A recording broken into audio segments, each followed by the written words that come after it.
Welcome to the project, brought to you by Gulf Coast Marine Service in Panama City Beach, Florida. I'm John Heiss, your designer, builder, rigger, and host.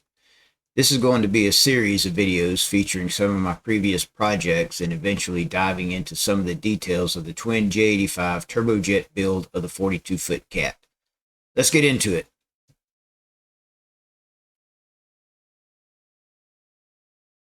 I've built and re-rigged several boats over the years, but this one is the very first one that I went over the top with and just took it all out and built it the way I wanted it. This was a 1975 18-foot Taylor SS jet boat, classic. Got it from a friend of mine. It had been sitting up in the woods for a while and filled up with leaves, and brought it home, stripped it down, cleaned it out, messed with it for a little while with the old Oldsmobile engine it had in it, and decided had enough tinkering around with that. So we just started cutting it apart. Took it all apart, pulled all the old rotted wood out of it, all the wiring, just completely disassembled it. And for what I had in mind, I knew the engine compartment was going to have to be enlarged. We took out the fuel tanks. They were fiberglassed in tanks as part of the boat back here in the corners. We cleaned all that out, expanded the engine compartment, moved it forward about 10 inches and took out the back seat. So you can see where we moved the bulkhead forward here. And then we made a 110-gallon fuel tank to go across here and just put a bench seat in the front. This made one solid engine hatch to cover the engine compartment. And what I had in mind was a big block Chevrolet 509 cubic inches, shooting for 1,200 horsepower or so, fuel injected, alcohol injected. We got it ready to paint, and I took it down to Chris Cruz in DeLand, Florida. He was probably one of the best airbrush artists I knew at the time. Very good. Still around, still in DeLand, still doing airbrush stuff.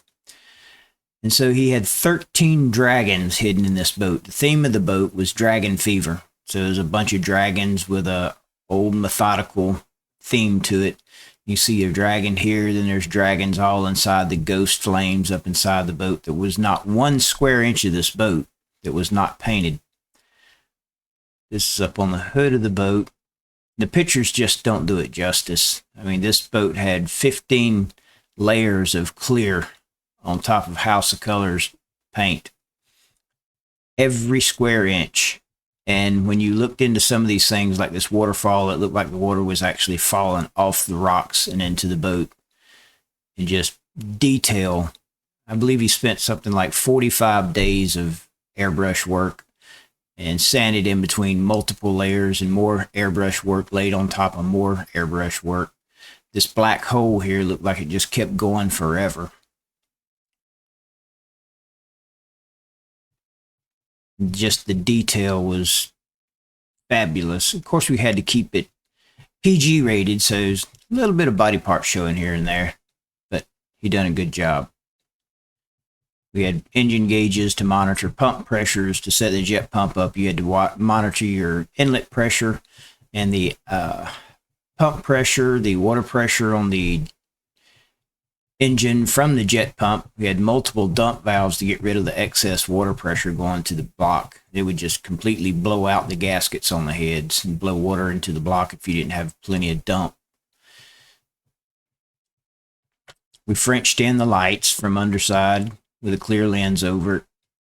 Of course, the FL numbers were painted into the paint and clear coated over. The seat was done out of alligator skin, or dragon skin, excuse me, since it's a dragon. And this was finished product to an extent. There was a few things I changed along the way. We changed the pump out. We went from a Berkeley pump to a American Turbine SD312, an 8-inch Berkeley to a 10-inch SD312. It wasn't real fast. 97, 98 mile an hour top end. It'd do it pretty quick. Had a lot of get up and go.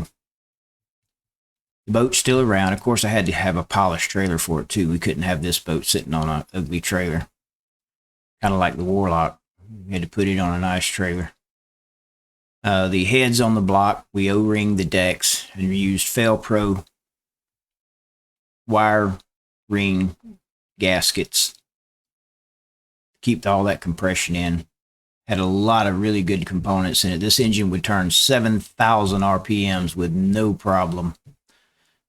We was using Oliver steel billet rods, JE custom forged aluminum pistons, CNC chambered and ported on the aluminum heads, CV products, high rev valve springs, severe duty valves and springs, Iskandarian custom grind on the solid roller cam, Jessel shaft mounted roller rockers, fast fuel injection system, fuel air spark technology system, very cool methanol injection system, an 871 BDS blower. And we used a Teague Marine super chiller intercooler on it. Took it up to Indiana and had a guy up there custom build some zoomies for it. These had a special twist to them and made out of stainless steel, double wall, water cooled, so they wasn't producing so much heat inside the engine compartment. It would set something on fire and melt it. He done an outstanding job for a really good price on these things. I was blown away. Name of his company's the Fab Shop. I don't know if he's still there. This was back in 2005, I believe, 2006. This was a real fun project. Took me approximately 3 years. This was my space shuttle launch, what I called it. You could put the jetivator straight up and gag this thing full throttle and it would jump 5 feet out of the water. Of course, it'd run out of water and fall back down. And then this very last picture is really famous all over the internet. It has been all over the place on the internet and different memes. Rooster tail's about 300 feet long, about 25 feet high. You could get the rooster tail up about 60 feet high, but the rooster tail wasn't as long. But really fun project. The boat's still around. A friend of mine has it up in Tallahassee, Florida. He runs it on a couple of rivers up that direction. And it was a real fun project.